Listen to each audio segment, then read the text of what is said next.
Irmãos, eu sou pastor da Igreja Batista Redenção há 15 anos.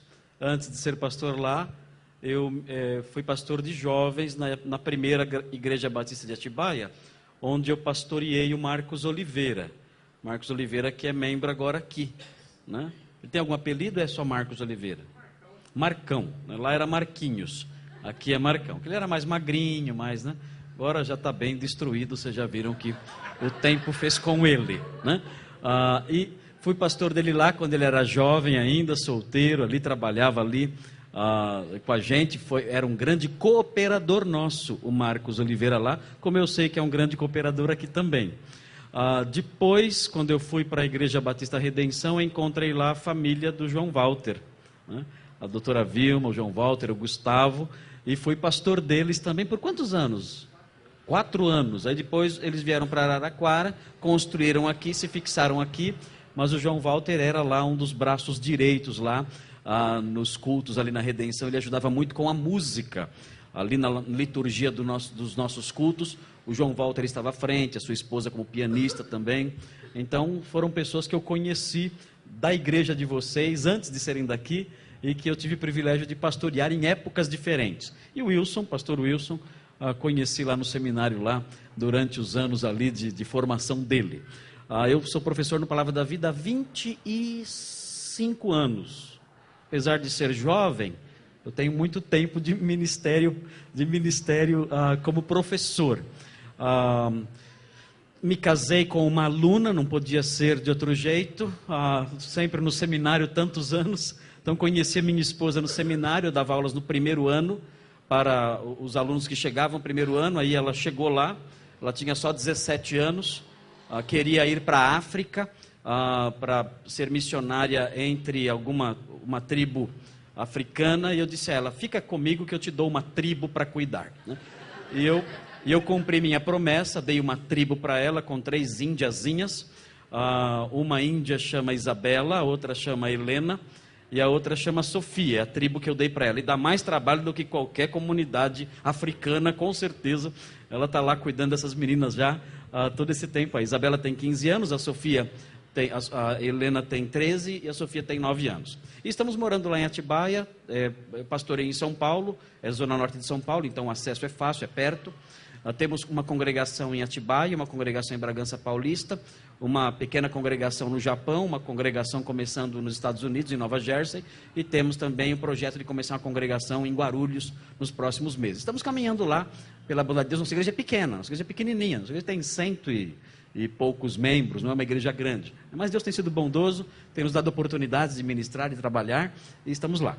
E eu vou ficar com os irmãos aqui hoje. Já estive hoje pela manhã com os alunos do seminário, durante a manhã toda, das 8 até 1 da tarde lá, falando sobre um dos personagens mais importantes da história da igreja, que é Agostinho de Hipona. Eu gosto muito desse personagem, então nós tratamos a manhã toda sobre a vida de Agostinho de Hipona, conhecido como Santo Agostinho, e sobre a visão dele acerca da liderança cristã para a formação dos alunos lá. E nessas 3 oportunidades que eu vou falar a vocês, hoje, amanhã de manhã e amanhã à noite, vou falar sobre a perdição eterna, que é tema desse meu livro aqui. Esse meu livro, ele trata sobre a pregação do século II, os pastores do século II. Não são todos os pais da igreja, mas os chamados pais apostólicos. O que os pais apostólicos, os pais do século II, trataram acerca da perdição eterna. Esse é o tema deste livro aqui.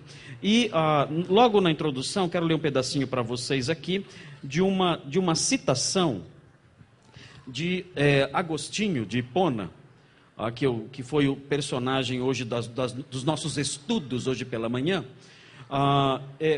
Essa citação, eu acho que ela é muito útil para os dias modernos. Por quê? Porque nós, na igreja atual, na igreja contemporânea, ela esqueceu de que Jesus nos salvou. Do que Jesus nos salvou. Quando eu digo, Cristo me salvou, eu estou pensando em quê? Há uma noção vaga na cabeça das pessoas de que Cristo me salvou de uma vida ruim aqui neste mundo. que Ele me salvou de um estilo de vida reprovável e vazio. Isso é verdade. Realmente, nós fomos resgatados das trevas e fomos chamados para a sua maravilhosa luz, e nós temos em Deus uma satisfação muito maior, evidentemente, do que nós tínhamos quando nós não o conhecíamos. Então, realmente, Cristo nos salvou de uma vida vazia. Eu estava mencionando hoje para os alunos da matéria hoje pela manhã, Agostinho dizia, olha, eu era um deserto antes de conhecer o Salvador. No primeiro parágrafo das Confissões, o livro mais conhecido de Agostinho, ele escreve, fizeste-nos para ti, e inquieto está o nosso coração, enquanto não repousa em ti. Isso é verdade. Jesus me salvou de um coração inquieto, de uma vida vazia, de um deserto no coração. Me livrou do mundo lá de fora, da água salgada do pecado, que eu usava para tentar matar minha sede. Descobrindo a cada dia que a água salgada do pecado, como toda água salgada, não serve para matar a sede. E Cristo me livrou disso sim. Outros falsos mestres que há por aí, falsos mestres que vão além e dizem assim, Cristo me livrou também de ficar doente, então eu nunca vou ficar doente porque Cristo me livrou disso. Ele levou sobre si as nossas enfermidades, então eu não fico doente. Essa ideia é uma ideia falaciosa, é uma ideia que não leva em consideração a interpretação neotestamentária do texto de Isaías 53, que fala sobre isso. Cristo levou as nossas iniquidades. Quando esse versículo é mencionado por Mateus aplica esse versículo para dizer que Cristo cumpriu essa profecia de Isaías 53 quando ele curou pessoas aqui. Mateus narra Jesus curando pessoas no seu ministério terreno. E aí ele fala, então se cumpriu o que foi dito pelo profeta Isaías. Ele tomou sobre si as nossas enfermidades. Então essa profecia não é que Jesus, não está dizendo que Jesus não deixa crente ficar doente. Não é isso. Crente fica doente. Paulo ficou doente, Trófimo ficou doente, todo mundo fica doente, você ficou doente, você talvez até esteja doente, eu estou doente, enfim, essa barriga aqui é doença, todo mundo fica doente, enfim. Quando fala que Cristo levou as nossas enfermidades, significa que quando ele veio aqui, ele curou gente, e ele fez isso, e Mateus interpreta assim o texto, Cristo não me salvou de uma dor de coluna, Cristo não me salvou de uma gastrite. Não é isso. Esses ensinamentos são falaciosos, são mentirosos. Outros dizem que Cristo nos salvou de uma conta corrente negativa.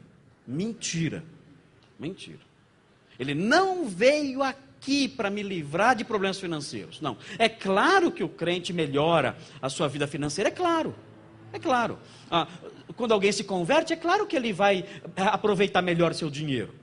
O Luiz Saião foi falar na minha igreja e ele mencionou um pastor que estava triste na sua igreja porque a igreja dele era na favela e a igreja dele não crescia. Eu falei para ele, não, você tem que evangelizar. Ele falou, mas é o que eu faço. Mas o problema é quando a pessoa se converte, ela se muda da favela. Então não tem jeito.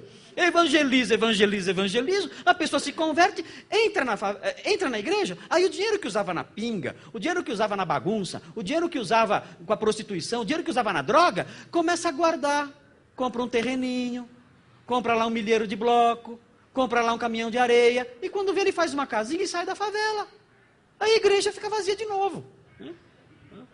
É claro que a conversão, é lógico que a conversão muda a vida econômica da pessoa, mas Cristo não veio para me livrar de problemas financeiros. Mesmo com isso, eu vou passar por problemas financeiros. Se eu pedir aqui para levantar a mão, quem depois da conversão passou por problema financeiro ou está passando, todo mundo vai levantar a mão. É falta de fé? Não, é a vida é assim mesmo.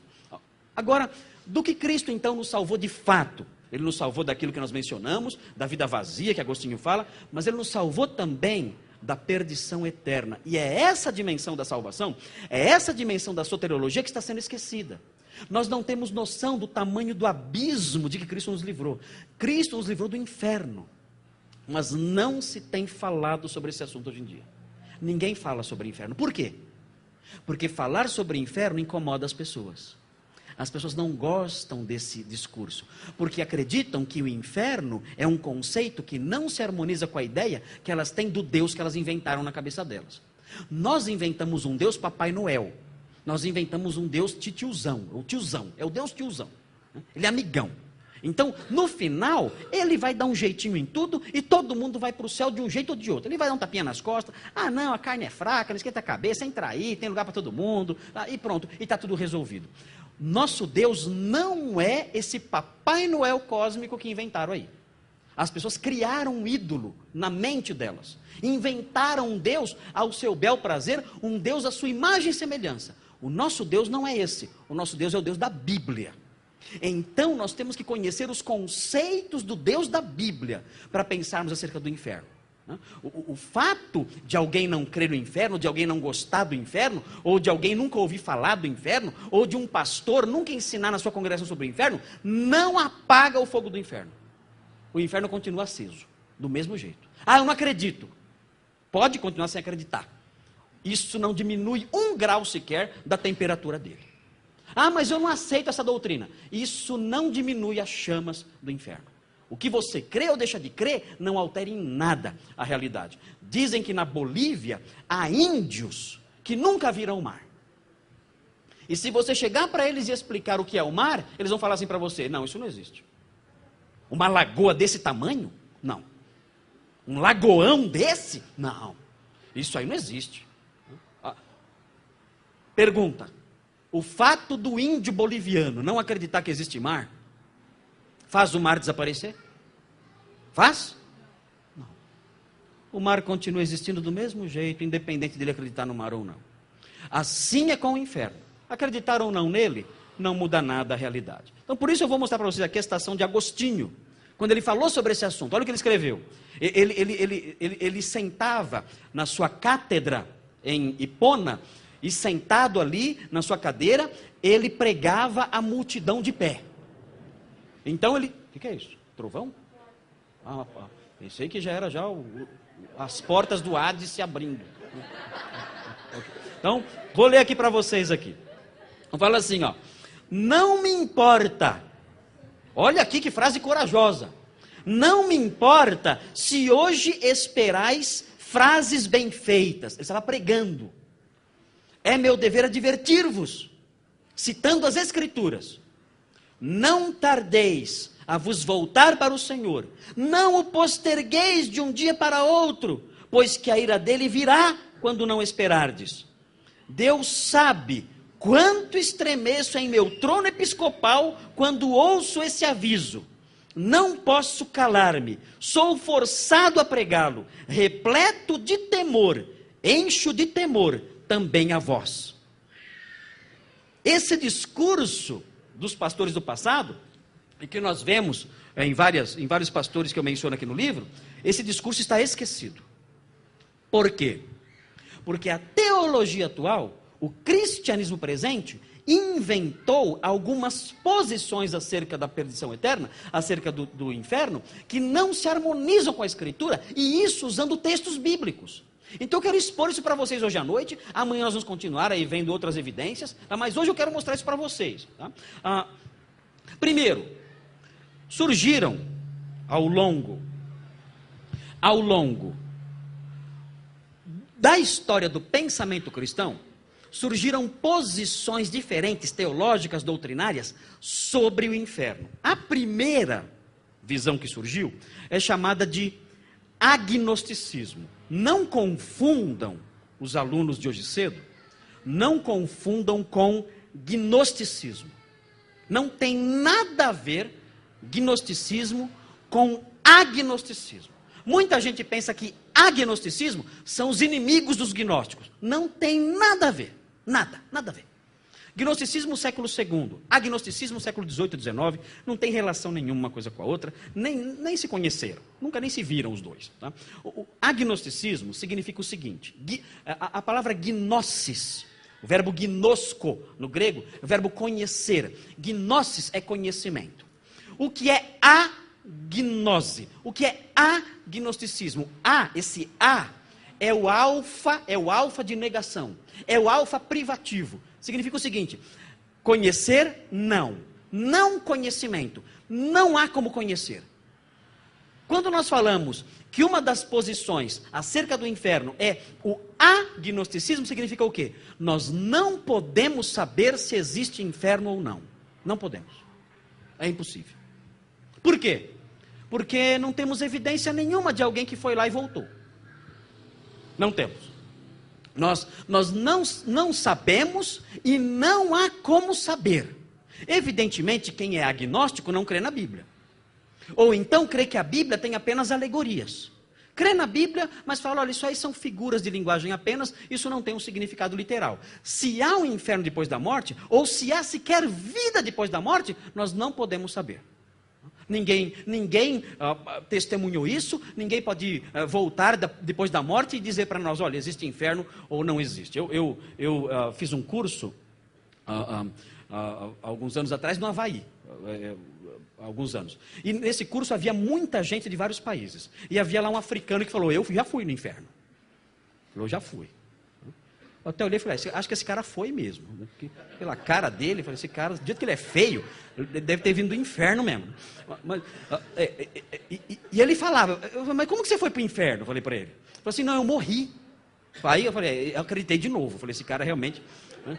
Esse cara tem cara de um cadáver mesmo, tá todo, né? Já está apodrecendo, já faz tempo.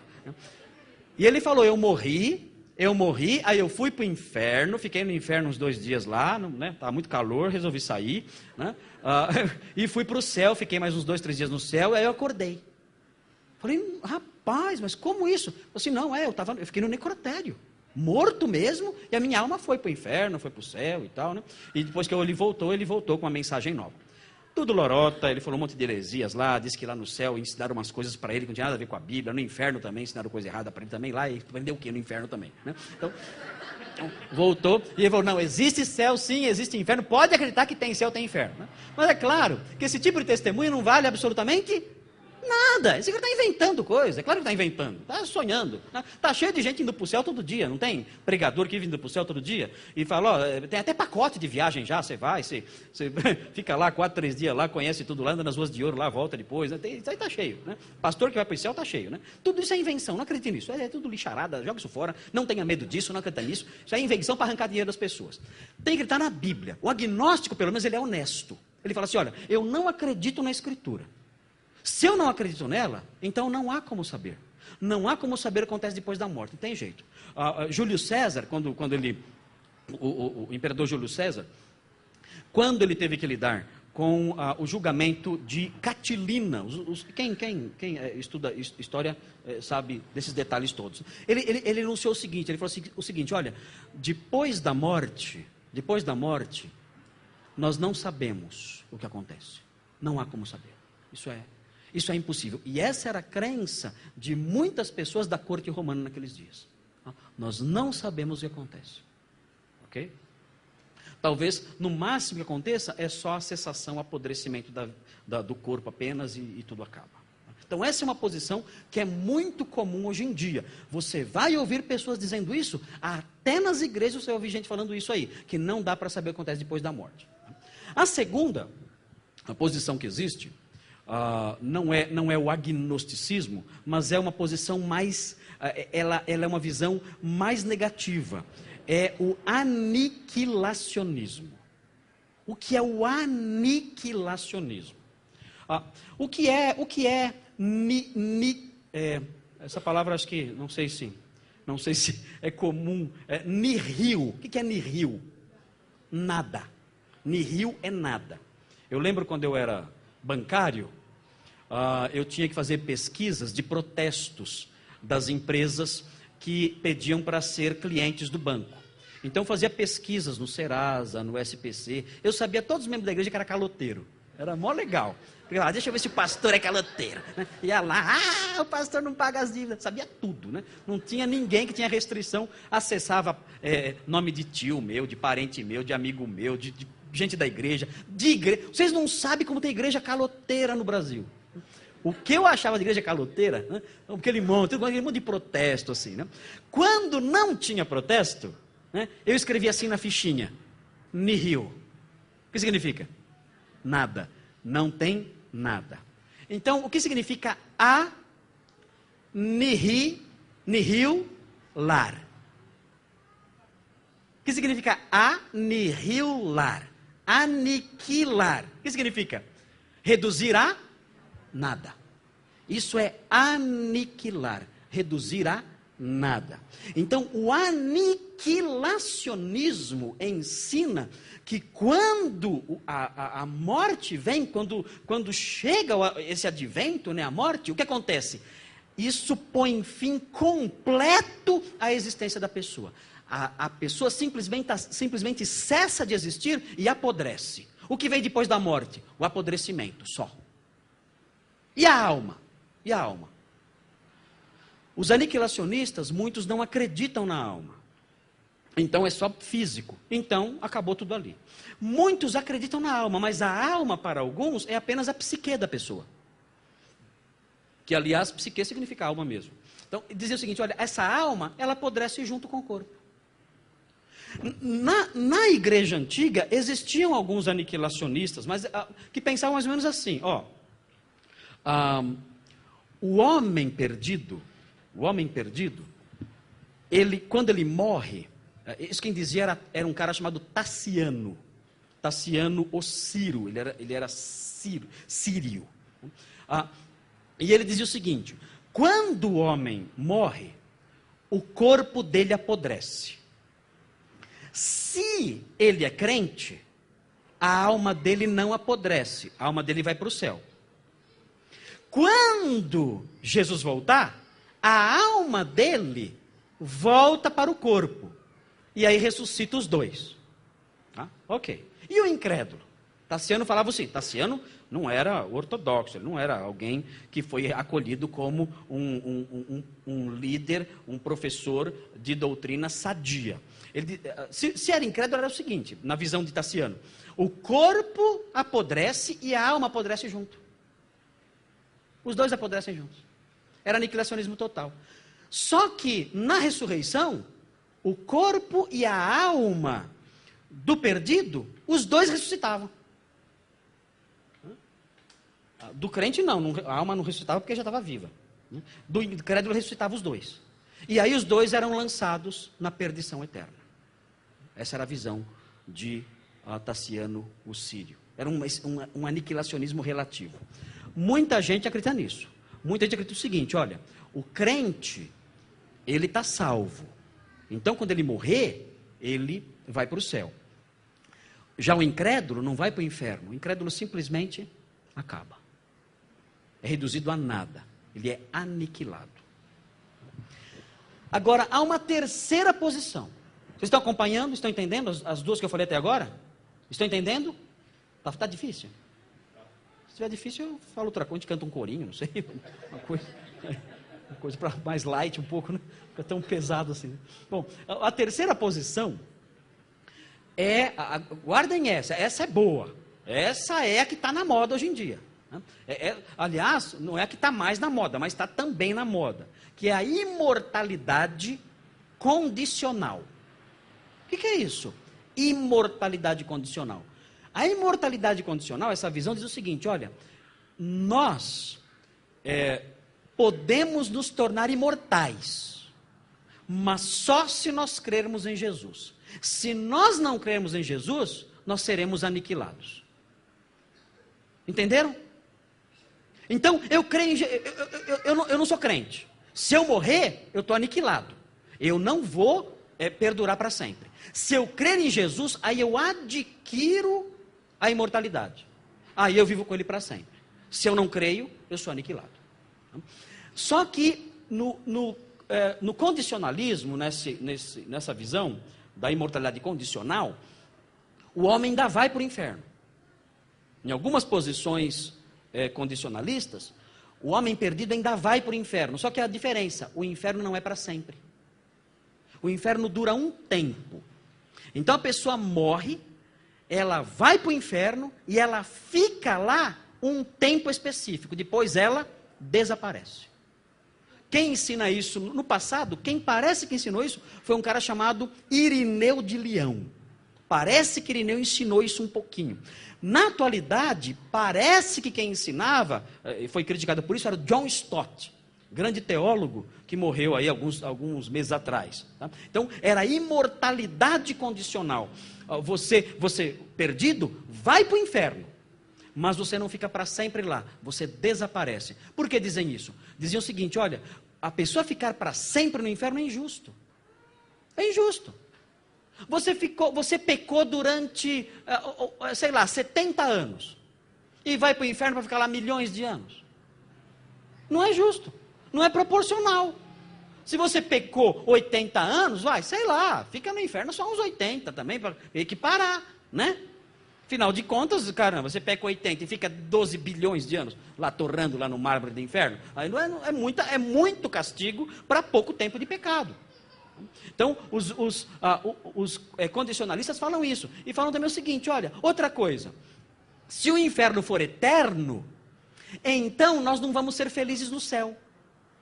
Por quê? Porque estaremos no céu sabendo que é um inferno. A não ser que Deus dê uma amnésia para a gente. Né? Faça a gente esquecer tudo. Mas isso não é próprio do caráter de Deus nos tornar ignorantes. Nós vamos saber mais do que sabemos aqui. No céu nós vamos saber menos do que sabemos aqui. Agora eu sei que tem inferno, lá eu não vou saber. Lá eu vou saber menos do que eu sei agora. Eu vou ser mais ignorante do que eu já sou no céu. Então não tem cabimento. Então eu vou saber. Agora, como é que eu vou ser feliz no céu sabendo que tem um inferno? E outra coisa. Como é que eu vou poder dizer que Deus venceu o mal, o sofrimento e o pecado plenamente se há um inferno lá com pessoas sofrendo?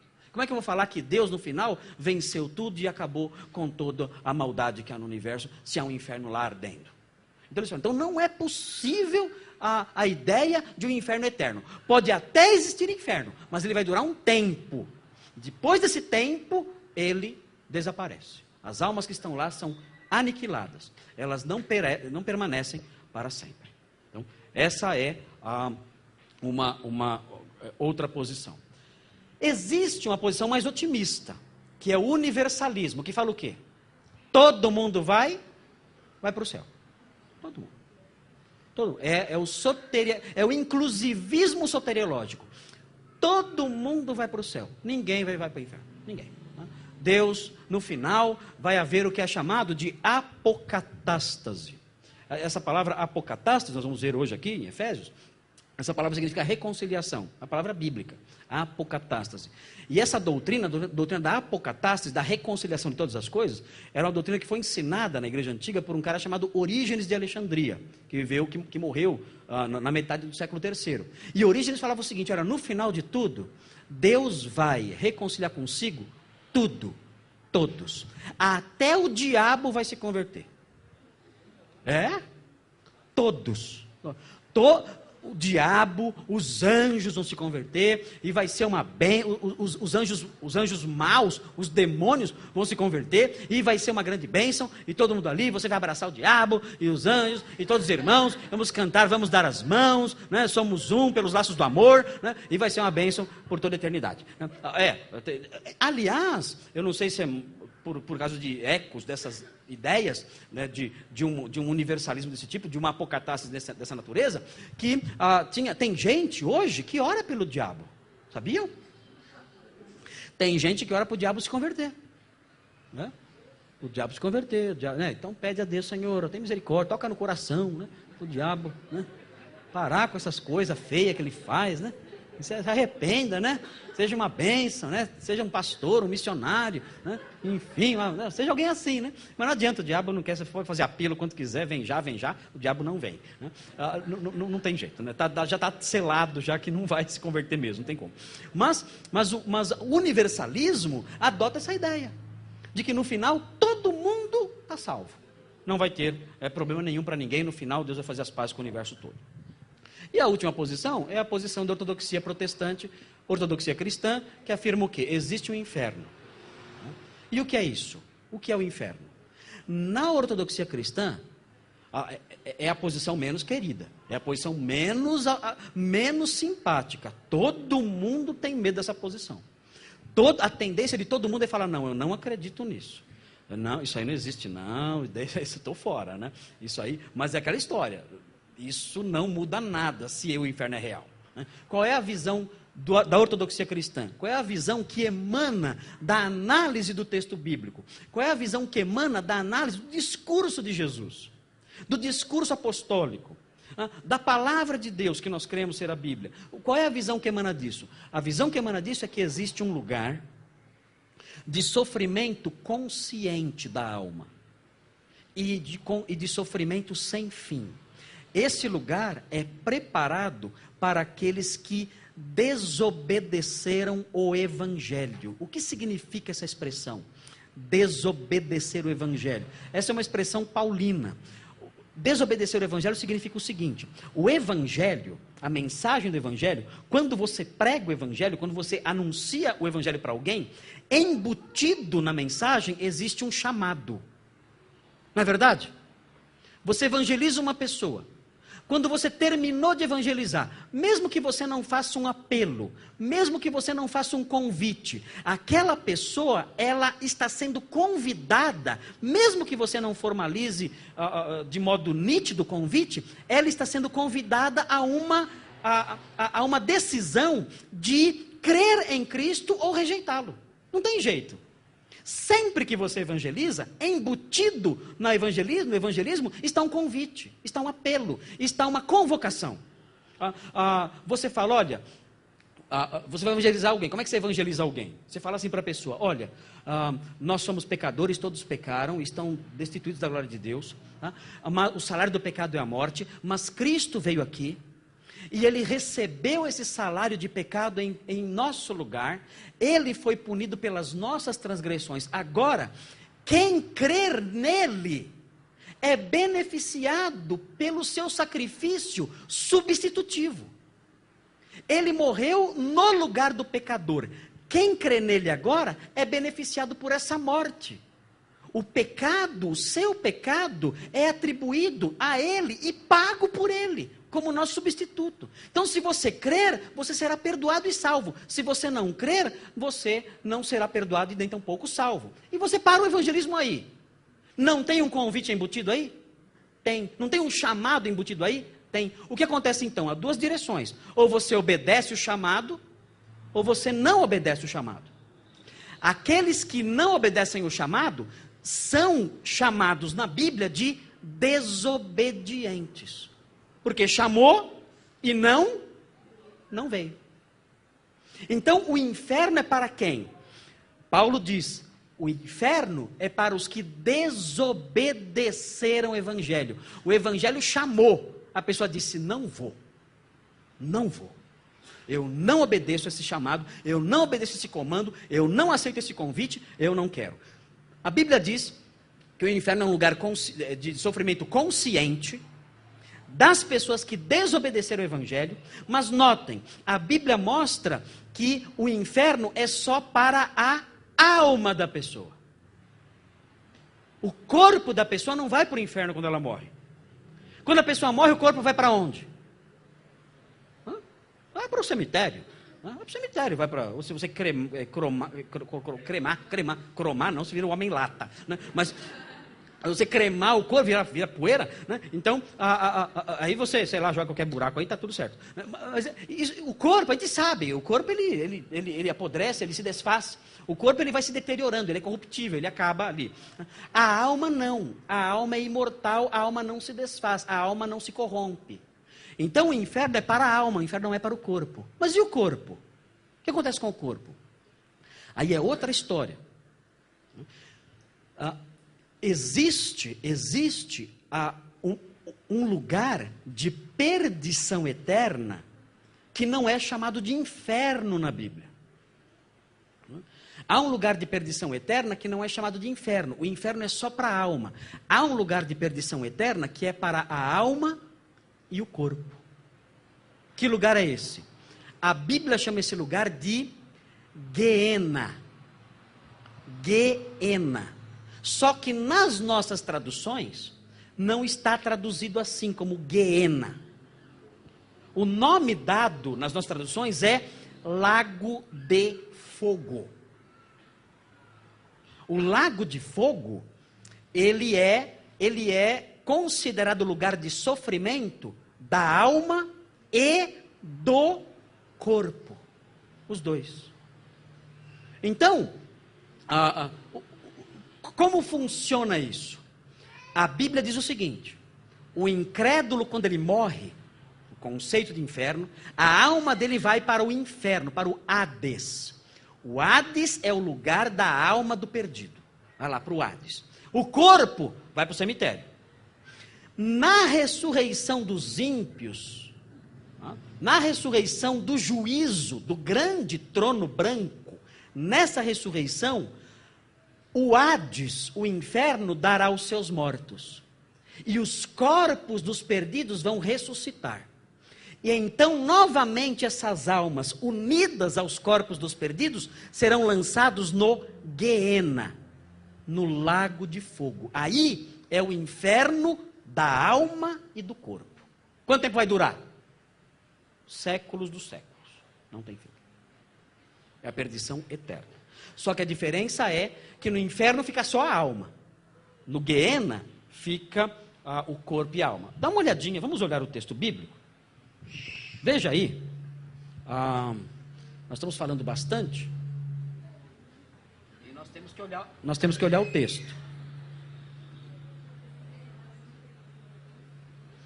Abra a Bíblia em Mateus 10, 28. Mateus 10, 28. Preste atenção nessa leitura aí. Mateus 10, 28.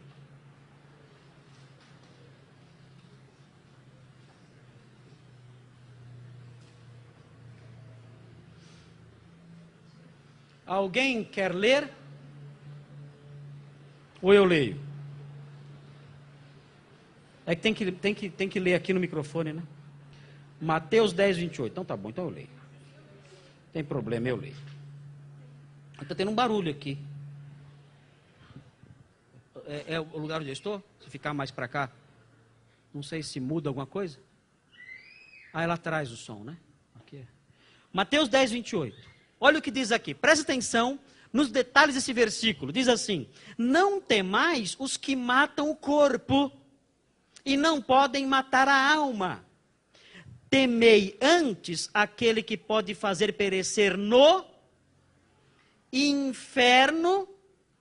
Note bem, esse texto aqui está traduzindo como inferno a palavra Gueena, não é a palavra Hades. Não havia uma palavra em português para traduzir Gueena. Então colocaram inferno. Mas aqui no grego não é a palavra Hades, é a palavra Gueena. E ele prossegue dizendo: pode fazer perecer no Gueena, traduzido como inferno, tanto a alma, e como termina? Como o corpo. Ou seja, a perdição dos ímpios não é só uma perdição espiritual, é uma perdição física também, por toda a eternidade. Agora note bem, o corpo ressurreto é indestrutível.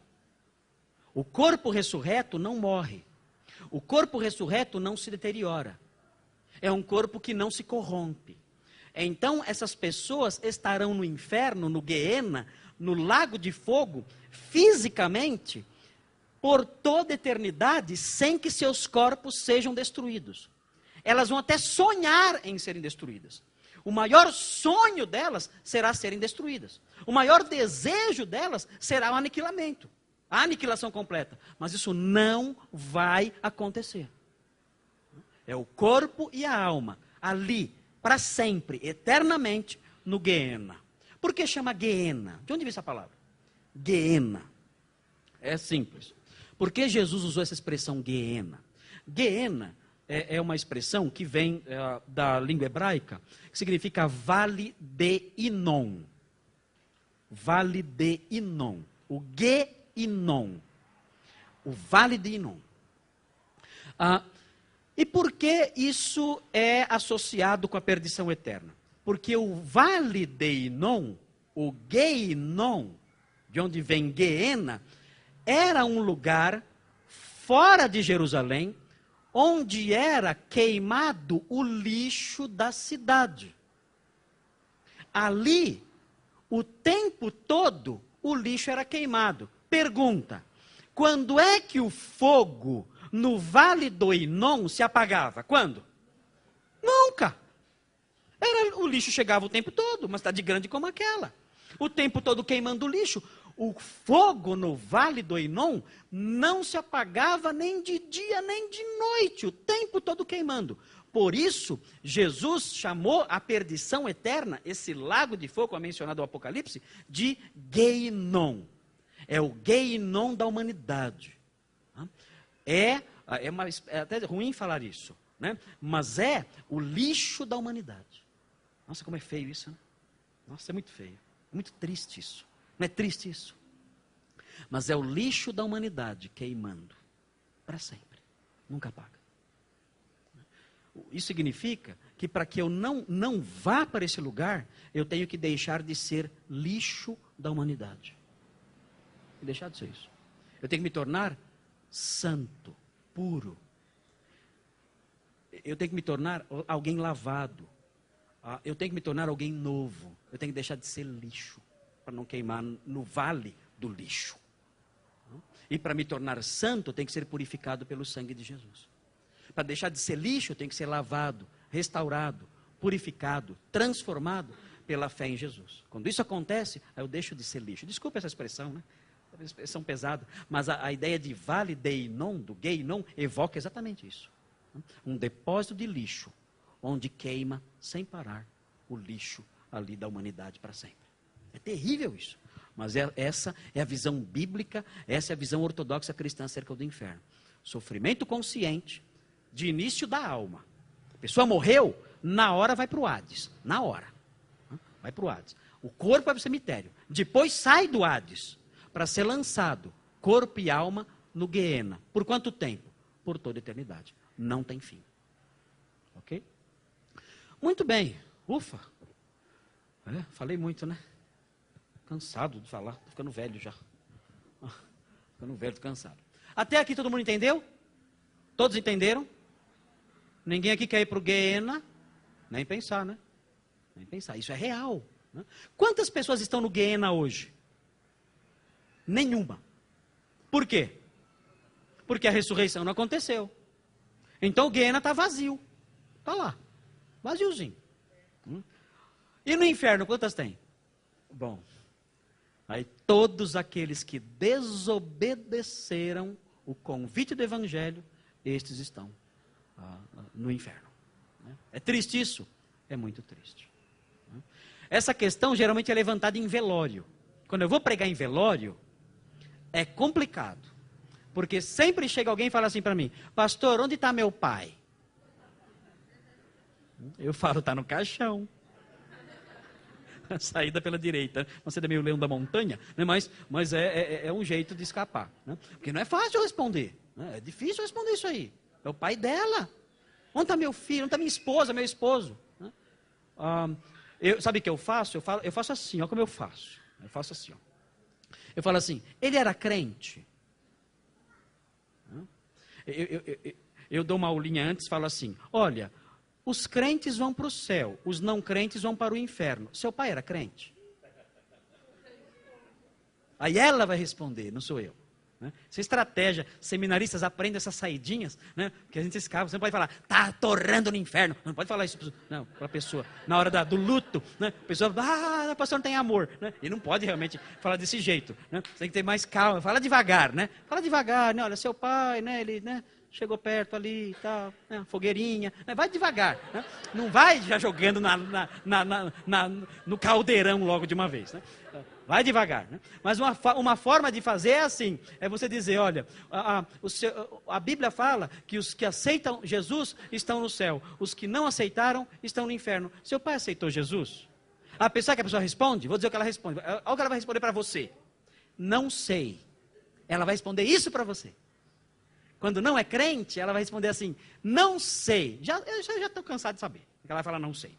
Aí você fala assim, então eu também não sei aonde o seu pai está. Pronto. E corre para o carro e vai embora. Porque ela vai perguntar mais coisa. Então você escapa, sai fora. Não fica lá não. Tá? Você não vai ganhar o suficiente da igreja para encarar uma situação dessa. Tá? Ok. Muito bem, então. Vamos prosseguir, porque eu quero ver... Até que horas eu posso falar?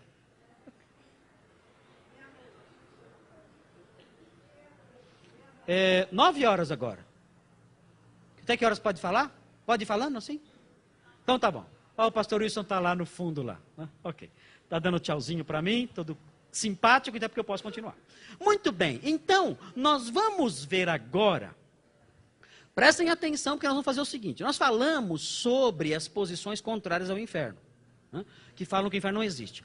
Há pessoas que pegam textos bíblicos para ensinar o seguinte, olha...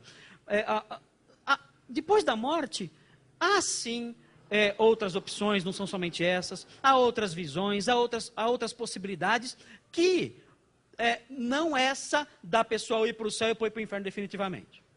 Não há quem diga isso. E para dizer isso, algumas pessoas usam textos bíblicos que vocês vão conhecer agora, porque essas pessoas vão colocar esses textos diante de vocês. E vocês vão ter que explicar para essas pessoas. Então, vou mostrar um para vocês agora. Vou mostrar alguns eu tenho, mas talvez não dê tempo de mostrar todos. Então, vou mostrar alguns apenas, para que vocês conheçam como é a argumentação e saibam o que responder. Ok? Para vocês terem uma noção do ambiente, do discurso teológico dentro dessa área, no campo oposto. Ok? Então, dê uma olhadinha. Vamos olhar aqui. Acompanhe aí você, na sua Bíblia. 1 de Pedro 3, 18 a 20. 1 de Pedro 3... 1 de Pedro 3, 18 a 20.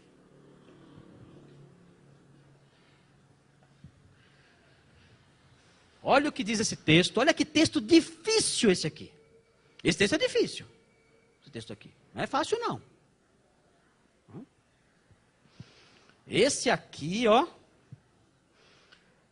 Quando chega esse texto, quando estou pregando em 1 Pedro, quando chega nesse texto, eu pulo e vou para outro capítulo.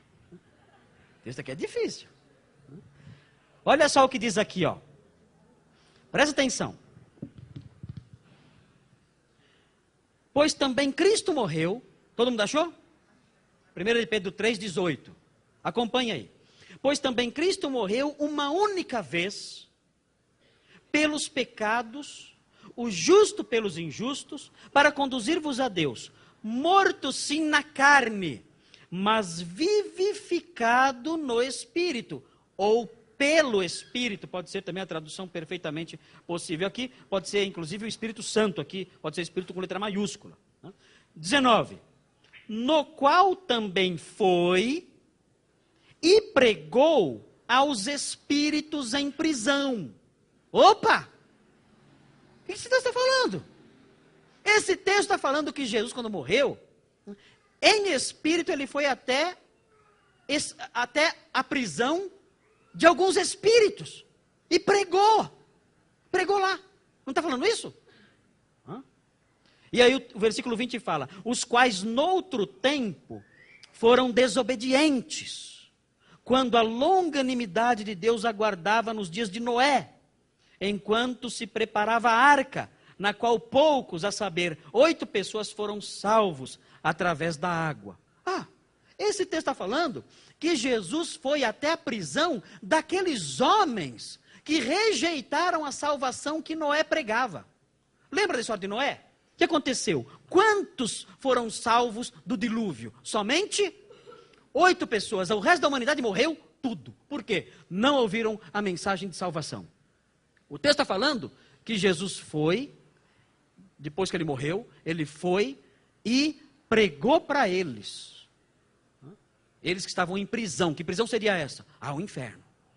Estavam lá, aprisionados, aquelas almas, ali, numa masmorra espiritual. E Cristo foi lá e pregou para eles. E agora? O que vão dizer? Olha, existe uma segunda chance depois da morte. Vão dizer isso? É o que vão falar para você. Quando a pessoa morre, ela vai para o inferno, tudo bem. Mas lá no inferno, há uma segunda chance. Cristo pode ir lá e pregar, ou algum outro evangelista pode ir lá e pregar ali, ou um anjo, quem sabe, mas haverá uma outra pregação, e com apelo, talvez, né? Vem já, vem. Lógico que você vai. Você não é tonto, você está no inferno, você não vai. Né? Quem não aceita um apelo desse? Né? Então, há uma segunda chance e a pessoa pode ser salva estando lá. Opa! E aí? Parece que esse texto ensina isso. E há pessoas que pegam esse texto e ensinam exatamente isso. Que depois da morte, mesmo no inferno, haverá uma segunda chance. Haverá uma pregação. E a pessoa poderá, então, atender esse convite e ser salva. Agora, eu acho que, se isso fosse possível, eu acho que ninguém seria tonto de não aceitar. Né? Você está lá no inferno. Se alguém falar que alguém quer sair, vem à frente.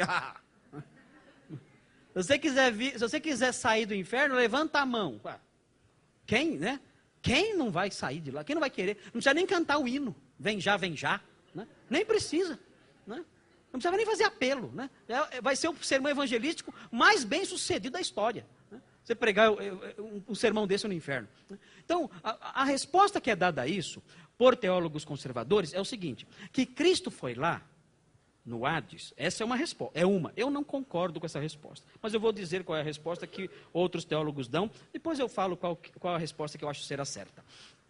Alguns dizem o seguinte: Cristo quando morreu, ele desceu ao Hades, e ele pregou sim aos espíritos que estavam lá, mas o sermão não foi sermão evangelístico, ele foi lá e anunciou a sua vitória sobre o pecado. Foi uma proclamação, porque o verbo é querisso. O verbo querisso significa proclamação, pregação. Não é o verbo euangelizo. Né? Não é o verbo evangelizar, é o verbo proclamar. Então ele foi lá, não para evangelizar, mas para proclamar a sua vitória. E foi lá, falou: olha, eu venci o pecado, eu venci a morte e tchau para vocês. E foi embora. Foi isso que aconteceu. Dizem alguns teólogos conservadores. Tá? Com base nesse texto também, a visão não conservadora, mas a visão católica romana, que ensina que existe a possibilidade de chance depois da morte, mas é ligeiramente diferente. Que não fala da pessoa se arrepender propriamente, aceitar um convite, mas sim da pessoa ir para um lugar intermediário chamado purgatório. Ela vai para o purgatório e lá ela tem uma segunda chance. E lá no purgatório, ela vai pagando pelos pecados que ela cometeu ao longo da vida. Então ela vai aos pouquinhos subindo alguns degraus, até que ela sai do purgatório e entra no céu. Então há, segundo esse entendimento católico romano, uma segunda chance depois da morte. Agora, esse texto não fundamenta o purgatório, e nem é usado para fundamentar o purgatório, e a meu ver a explicação que é dada por alguns teólogos conservadores, que eu passei agora, eu acho que não é correta. Qual é a explicação que melhor se harmoniza com a visão bíblica? Primeiro, Jesus, quando morreu, ele não foi para o inferno. Nunca Jesus foi para o inferno. Nunca. Jesus nunca visitou o inferno. Nunca. Jesus é o Senhor do inferno. Ele é o dono do inferno. Ele tem as chaves do inferno. Mas ele nunca foi lá no inferno para pregar lá, ou já vi gente falando que ele foi lá para sofrer no inferno, para pagar os nossos pecados no inferno também. Isso nunca aconteceu. Como é que eu sei que não aconteceu? Como é que eu falo uma coisa dessa? Muito simples. Lembra quando ele estava na cruz? O ladrão falou assim para ele: Senhor, lembra-te de mim quando vieres no teu reino. O que ele respondeu? Hoje mesmo estarás comigo no inferno. Foi isso que ele falou? Não. O que ele falou? Hoje mesmo estarás comigo no paraíso. Então, quando ele morreu, para onde ele foi? Onde foi a alma de Jesus quando ele morreu? O corpo eu sei, foi para a sepultura. E a alma dele foi para onde? Foi para o paraíso. Jesus não foi para o inferno. Então, o que esse texto está dizendo? Esse texto está dizendo o seguinte, presta atenção. A Bíblia está falando, nesse texto, que Jesus, nos dias que Noé anunciava a salvação, Jesus, em espírito, todos sabem que Jesus existe desde a eternidade. Jesus não surgiu quando ele nasceu em Belém. Jesus existe desde a eternidade. Ele é o verbo de Deus não criado. Ele é o Deus não criado, unigênito. Ele é eterno. nós sabemos que ele já existia nos dias de Noé. Claro. Como ele participou da criação. João fala que as coisas, o universo foi feito por meio dele. Então nós cremos no Cristo pré-existente. Essa é uma doutrina clássica do cristianismo. A doutrina do Cristo pré-existente. O que aconteceu então? Nos dias de Noé, esse Cristo pré-existente ainda não tinha se feito carne. Esse Cristo, espiritualmente, ele foi e ele atuou através de Noé, pregando aqueles homens dos dias do dilúvio. Então ele foi em espírito e ele usou Noé e ele pregou através de Noé aqueles homens cujos espíritos agora estão no inferno. Não é que ele desceu no inferno pregar para eles. Não é isso que o texto está dizendo. O texto está dizendo que quando eles estavam vivos, Cristo foi lá, através de Noé, pregou, o Espírito de Cristo falou através de Noé a homens cujos espíritos agora estão em prisão. Cristo não foi lá quando eles já estavam lá. Cristo pregou a eles antes deles estarem lá.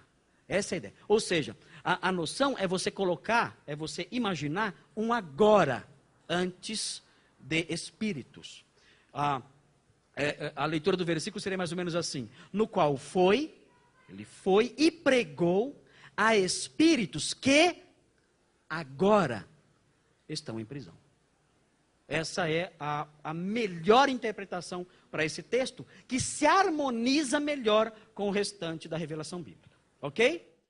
Agora, o fato de Cristo pregar através de Noé, isso não é problema, por quê? Porque a Bíblia fala que o Espírito de Cristo estava nos profetas. E eles falavam com base no Espírito que neles estava, que era o Espírito de Cristo. Então, por isso que é possível essa interpretação de que ele foi e, através de Noé, pregou aqueles homens que agora estavam no inferno. Ok? Pode fazer. Tá. Então eu vou reproduzir. O irmão mencionou o seguinte, olha, ele disse assim, olha, eu tenho uma posição sobre isso. A minha posição é que antes de Cristo vir ao mundo, não havia como crer nele. Então não era justo as pessoas estarem no inferno se não tinham tido uma oportunidade. Então, Cristo, quando ele veio aqui e morreu, aí ele foi lá para dar essa oportunidade para essas pessoas que antes não tinham tido essa chance.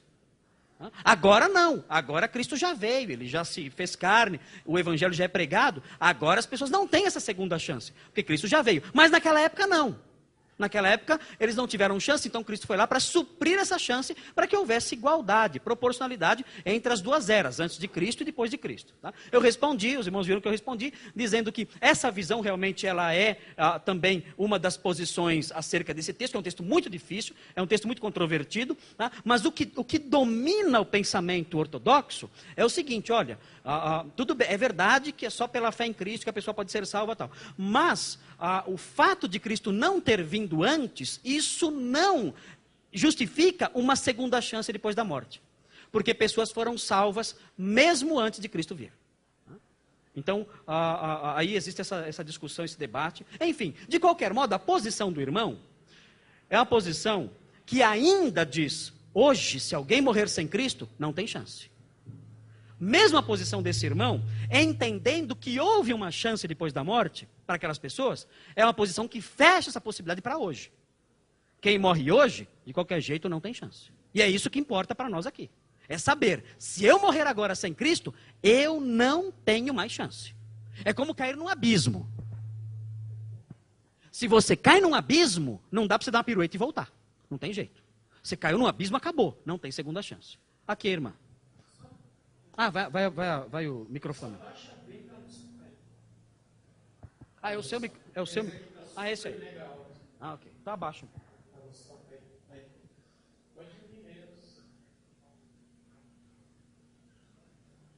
Vocês podem ir pensando nas perguntas que talvez vocês tenham. Nós vamos ver outro texto agora.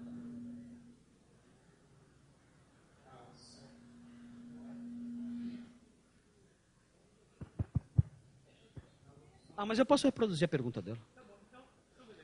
É isso, é mais fácil. Ok, pode falar, irmã. Ok. Não, existe uma teoria muito estranha. Até foi bom você falar sobre isso, porque eu posso explicar isso melhor, talvez amanhã com mais tempo. Existe uma teoria meio estranha, dizendo que o Hades tinha 2 compartimentos. Né? O lugar dos perdidos e o lugar dos salvos. Aí, isso. E aí, Jesus veio depois e pegou a parte dos salvos e levou embora. Tá? Essa concepção, ela é baseada no credo apostólico. Porque o credo apostólico, quando foi traduzido para o latim, traduziu sepultura por Hades. Traduziu Hades, que devia ser traduzido como sepultura, traduziu como inferno. E aí deu a ideia de que Cristo foi ao Hades, e é feita uma associação entre essa afirmação que ele foi ao Hades com Efésios 4, que fala que ele desceu às regiões inferiores da terra e levou cativo o cativeiro. Ele pegou a parte do Hades salva e levou embora. A parte chamada seio de Abraão, ele levou embora. Mas essa concepção, essa interpretação desse texto, é uma interpretação equivocada.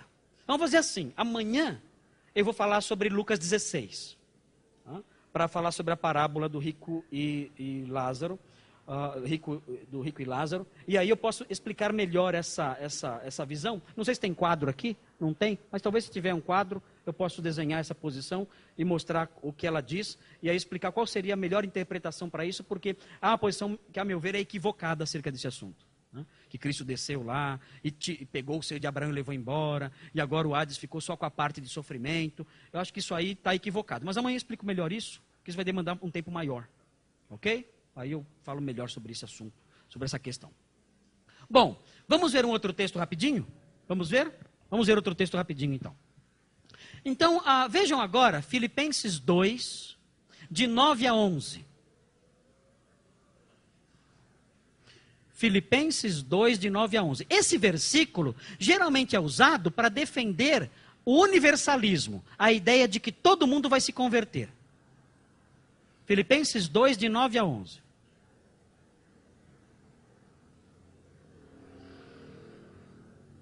Olha o que diz aqui. Fala assim: pelo que também Deus o exaltou sobremaneira e lhe deu o nome que está acima de todo nome, para que ao nome de Jesus se dobre todo o joelho. Olha aqui, não está falando que todo mundo vai aceitar Jesus aqui? Nos céus, na terra e debaixo da terra. E toda língua confesse que Jesus Cristo é Senhor, para a glória de Deus Pai. Olha o que está dizendo isso aqui. Parece que Paulo está dizendo que no final, aquilo que Orígenes disse, que todo mundo vai aceitar Jesus e todos serão salvos, parece que esse texto está ensinando isso. A apocatástase, a restauração completa. Esse texto fala isso ou não? O que significa então?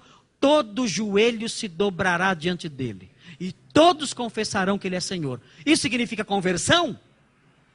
Não. Isso não significa conversão.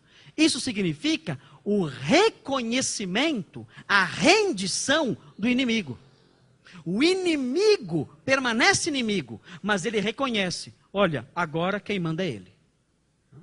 Agora nós não temos mais como nos rebelar. Agora reconhecemos que ele é o Senhor de tudo, mas isso não significa conversão. É um dobrar os joelhos, é um aceitar da autoridade forçada. Aceita a autoridade, mas isso forçosamente não significa conversão. Ok? Nós veremos amanhã também os textos que falam sobre a perdição eterna das pessoas, sendo eterna mesmo, sendo uma perdição sem fim. Vamos olhar outro texto agora. Então esse texto não implica dobrar os joelhos em conversão. Implica dobrar os joelhos por coação, por reconhecer a autoridade sem querer reconhecer, mas tendo que reconhecer. Agora Atos 3, 19 a 21. Rapidinho, vamos olhar. Wilson, me ajude aí com o horário, hein? Atos 3, 19 e 21. Atos 3, 19 a 21. Olha o que diz aí. Arrependei-vos, pois, e convertei-vos, é Pedro falando, para serem cancelados os vossos pecados, a fim de que da presença do Senhor venham tempos de refrigério, e que ele envie o Cristo que já vos foi designado, Jesus, o qual é necessário que o céu receba até aos tempos da restauração de todas as coisas, de que Deus falou por boca dos seus santos profetas desde a antiguidade. Esse texto, está vendo a palavrinha restauração? Que palavra é essa no grego? É a palavra apocatástasis. É a mesma palavra que Orígenes usava para ensinar que no final todos seriam restaurados à obediência de Cristo. E todos seriam salvos. Então, Orígenes usava essa palavra para ensinar o universalismo. Todos serão salvos. É a apocatástasis, é a restauração de tudo. E diz, esse texto de Atos 3 ensina isso, a restauração de tudo, tanto que a palavra apocatástasis aparece aí. Então, no final, haverá a restauração de todos. Esse texto ensina isso? Resposta da ortodoxia: não. O que esse texto ensina então? Que restauração é essa de todas as coisas? Muito simples. A Bíblia fala que todo o universo foi afetado pelo pecado. E que quando o Senhor voltar, Ele vai estabelecer um reino de paz. Veja então isso em Romanos 8. Veja aqui a apocatástasis ensinada em Romanos 8, versículos 19 a 21. Veja o que diz aí. Romanos 8, 19 a 21. O que é a apocatástasis? O que é a restauração de todas as coisas de que Pedro falou? É a restauração do universo caído. É o reino de Cristo estabelecido na terra. É o reino de paz estabelecido pelo Senhor, pelo Messias, que virá para reinar sobre o trono de Davi. E ele vai reinar sobre uma natureza restaurada. Olha o que diz aqui. Diz assim: porque para mim tenho por certo que os sofrimentos do tempo presente não podem ser comparados com a glória a ser revelada em nós. A ardente expectativa da criação aguarda a revelação dos filhos de Deus, pois a criação está sujeita à vaidade, não voluntariamente, mas por causa daquele que a sujeitou, na esperança de que a própria criação será redimida do cativeiro da corrupção para a liberdade da glória dos filhos de Deus. A Bíblia mostra aqui que a natureza geme e sofre dores de parto. Há muito sofrimento na criação. Há morte, há maldade, há dor na criação. Paulo fala, a natureza geme, aguardando a sua libertação. E Paulo ensina, isso vai acontecer um dia. Um dia a natureza será restaurada. Haverá uma apocatástasis. Isso vai acontecer um dia. O Senhor voltará e Ele restaurará tudo. Isaías diz o quê? Que o lobo vai andar junto com o cordeiro. Haverá paz em toda a terra e conhecimento de Deus. A criança vai brincar junto à toca de animais perigosos. E não haverá, o leão comerá palha como o boi. Não haverá mais sofrimento na criação, tudo será restaurado. E é isso que Pedro fala. Ele fala, olha, os céus têm que reter o Senhor Jesus até o dia que Ele vai voltar e vai restaurar todas as coisas. Haverá então o fim do gemido da natureza. Não está falando aqui sobre a conversão de todas as pessoas, mas da restauração do universo. Vou falar só de mais um texto, só mais um aí, que já são quase 9h30. Tá? Mais um texto só então. Rapidinho, segurem aí. Vamos ver então outro texto, bem depressa. Efésios 1, 9 e 10. Esse texto aqui é um texto importante. É um texto que pode dar a ideia de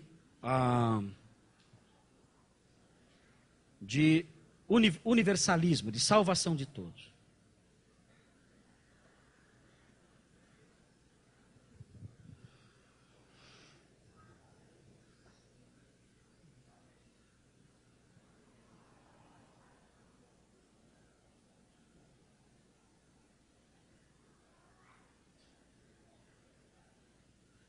Veja o que diz Efésios 1, 9 e 10. Fala assim. Esse texto é um texto meio chatinho, hein? Olha o que diz aqui. É uma linguagem um pouquinho difícil, mas você vai entender agora. Desvendando-nos o mistério da sua vontade, segundo o seu beneplácito que propuser em Cristo. Qual é o beneplácito? Qual é o desígnio que Deus propôs para Cristo? Qual é o desígnio que Deus tem para Cristo, seu Filho? 10. De fazer convergir nele, na dispensação da plenitude dos tempos, todas as coisas, tanto as do céu como as da terra. Olha só. De fazer convergir nele todas as coisas, tanto as do céu como as da terra. Esse texto pode sugerir também, e sugere, e é usado para isso, sugere a ideia de salvação universal. Tudo vai convergir para Cristo, tudo vai convergir para Ele, todas as coisas, tanto as do céu, anjos, demônios, que habitam as regiões celestes, e também as coisas da terra, os incrédulos todos, tudo vai convergir nele. Por que esse ensino está errado? Porque esse ensino não ampara a salvação de toda a humanidade, a salvação de todo o universo, inclusive os anjos maus. Por quê? Simples. Sabe essa palavrinha convergir? A palavrinha convergir é uma palavrinha grega que você vai entender agora com toda facilidade. É a palavrinha grega anakephalaiol. Difícil, né? Anakephalaiol. Sabe falar isso, João Walter? Anakephalaiol. Aí, isso aí. Anakephalaiol. Quer saber falar essa palavra? É fácil. Vocês sabem o que é cefaleia? O que é cefaleia? Dor de cabeça. Então, o que é então cefalé? O que é kefalé? Cabeça. Se eu digo que uma organização não tem liderança, eu digo o quê? Que essa organização está acéfala. O que significa isso? Está sem cabeça. Que kefalé é cabeça. O que é anakephalé iol? O que significa isso? Viu a palavra cabeça? Viram? Anakephalaiol. O que é anakephalaiol? Simples.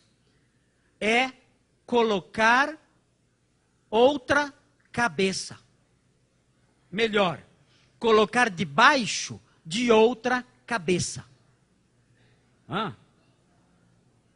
Em português, o verbo que é usado para traduzir isso, na teologia antiga, é o verbo recapitular. O que é recapitular? Na nossa linguagem comum, é você estudar de novo, não é? Você fez uma lição, esqueceu, eu vou recapitular. O professor que não prepara a aula, o que ele faz? Ele chega na classe e fala, hoje vamos recapitular. Não é assim que ele fala? Ele não preparou a aula, ele fala, hoje nós vamos recapitular. Né? Então ele quer dizer o que com isso? Eu não preparei a aula, vamos ter que enrolar aqui para eu ganhar essa aula aqui. Né? É isso. Né? Recapitular, no nosso uso comum, é isso. É fazer passar de novo pela cabeça. Na linguagem teológica, recapitular é tradução de anakephalaiol. É colocar debaixo de outra cabeça. O que é caput? Caput. O que é caput? Cabeça. Quando alguém é tirado da cabeça, a gente fala que aconteceu o quê? Ela foi olha aí, decapite. Olha o caput aí. Ela foi decapitada. Tirou a cabeça. Então, caput, no latim, cabeça. Recapite, colocar de novo sobre a cabeça. Então, o que o texto está dizendo? O texto está dizendo que Deus vai colocar todas as coisas debaixo de outra cabeça. Qual é essa cabeça? Cristo é essa cabeça. Ou seja, Deus vai recapitular o universo. Deixa eu perguntar uma coisa para vocês. Quem é o cabeça da humanidade hoje? Quem é o cabeça da humanidade hoje? Quem é? Adão. Adão. Adão é o cabeça da humanidade. Quando alguém se converte a Cristo, o que acontece com essa pessoa? Ela é recapitulada. Quando alguém se converte a Cristo, essa pessoa é recapitulada. Como assim? Ela é colocada debaixo de outra cabeça. Cristo reúne a igreja, o que ele fez com a igreja? Ele recapitulou a igreja. Ele colocou todo mundo junto, debaixo de uma só cabeça. Efésios 2, ele pegou judeus, pegou gentios, pegou pessoas de todas as raças, reuniu todas elas e colocou todas elas debaixo de uma nova cabeça.